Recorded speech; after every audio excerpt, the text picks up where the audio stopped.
Selon une nouvelle étude, un médicament contre l'épilepsie pourrait réduire les symptômes de l'autisme.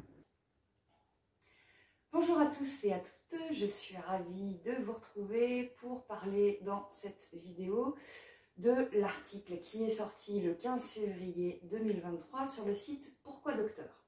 Alors c'est un article qui a attiré mon attention parce qu'on parlait de médicaments et d'autisme. Et de là, certaines personnes sur les forums où je suis se sont dit mais est-ce qu'il y a un médicament pour soigner l'autisme? Mais l'autisme, ça ne se soigne pas parce que ça n'est pas une maladie. Alors on va essayer aujourd'hui de décrypter un petit peu ce qu'on peut ressentir comme ça à chaud en lisant l'article et les données un peu scientifiques. Alors je vais essayer de vous expliquer. Vous inquiétez pas, ça va être très vulgarisé. Hein. Plus vulgarisé que ça, il n'y a pas. D'ailleurs, s'il y a des vrais scientifiques, enfin des personnes qui s'intéressent vraiment et qui sont très forts en sciences, bah, je les invite à me mettre des commentaires pour éventuellement réparer les âneries que j'aurais éventuellement dites. Je ne me suis pas représentée, pardon, moi c'est Johanna. Je suis la maman d'une adolescente autiste anciennement Asperger et je suis moi-même en cours de diagnostic. Voilà. Donc, comme je vous ai dit, on va essayer d'expliquer cet article avec des bases très simples. Donc, si vous ne comprenez pas l'intégralité de ce que je dis, c'est pas grave. Le plus important, c'est que vous ayez la compréhension un peu globale de ce qui se passe. Alors, donc, on a notre chercheur qui s'appelle Moritz Moll. Je ne sais pas si je prononce bien, pardon. Qui fait partie de l'équipe du Hector Institute for Translational Brain Research. Oui. Et qui a mis en évidence que la lamotrigine, un anticonvulsif, réduirait les symptômes du TSA. Alors attention, déjà c'est certains symptômes, hein, et on va voir pourquoi. Alors, tout vient de ce gène.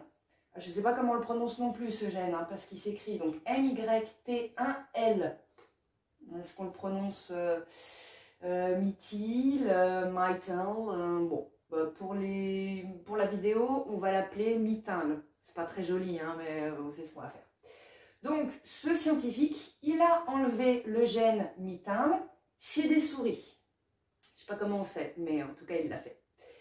Donc, ça a donné quoi? Ça a donné un excès de canaux sodiques. Alors, les canaux sodiques, ce sont des canaux, en fait, qui portent la conductivité électrique. Il faut vous dire, dans les neurones, c'est un petit peu comme des décharges électriques, donc les canaux sodiques, ils sont hyper conductifs.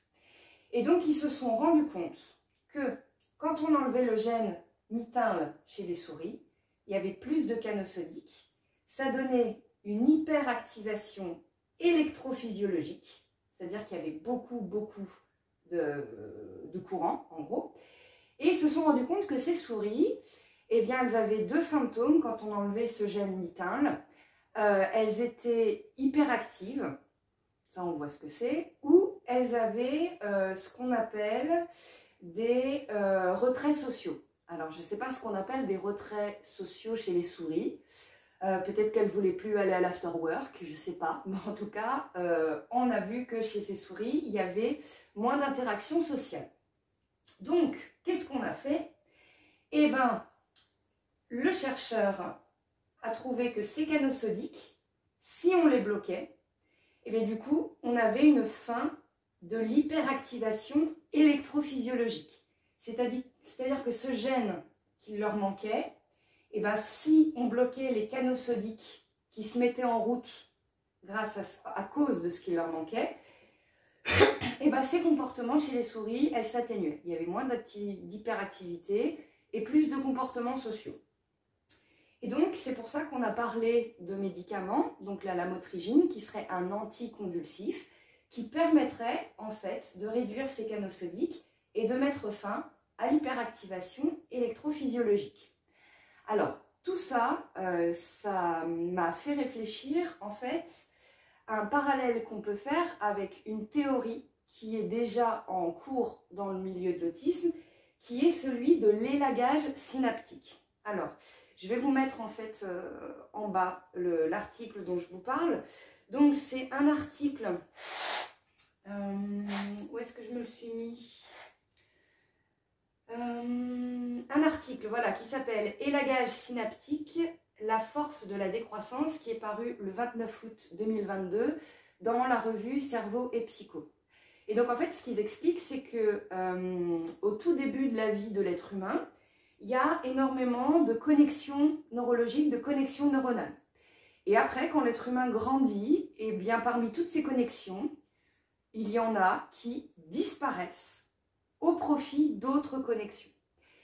Et bien en fait, chez la personne avec autisme, il n'y aurait pas de disparition, ou tout du moins moins de disparition de ces synapses-là. C'est-à-dire qu'on aurait des choses en plus ou en trop. Alors ça, c'est selon comment on considère les choses. Mais en tout cas, c'est ça qui rendrait le cerveau des personnes avec autisme hyper perceptif. C'est-à-dire que je vous parlais déjà dans une précédente vidéo, quand j'ai une conversation avec une personne, je peux être parasitée par tout ce qui se passe autour. Pas parce que j'ai envie de m'y intéresser, mais parce que ça m'explose dans le cerveau.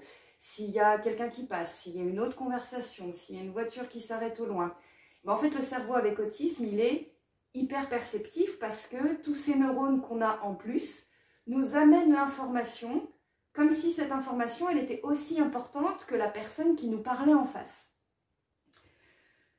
À quoi je voulais penser du coup je ferai un cut si je réfléchis trop longtemps. Ouais, l'hyperperception. Oui, voilà, ça me faisait penser, j'avais vu, mais ça c'était déjà il y a quelques temps, hein, bien avant de me poser la question de l'autisme et tout ça. J'avais lu un article qui parlait de la perception de la douleur. Ce que je trouve très intéressant parce que on est dans une société où des fois on a tendance à dire oui, mais un tel, c'est une chochotte, parce que dès qu'il a un petit truc, il hurle de douleur. Et cet article, moi, il m'avait intéressée parce que j'avais lu que la perception de la douleur, elle était due au nombre de neurotransmetteurs dans le cerveau. Donc, pour une même douleur et deux personnes différentes, la personne qui allait avoir plus de neurotransmetteurs, elle allait plus ressentir la douleur que la personne qui en avait moins.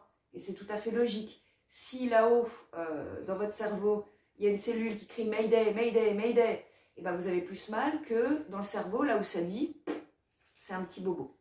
Donc là, il n'y a plus de considération en fait éthique sur le courage ou le non-courage.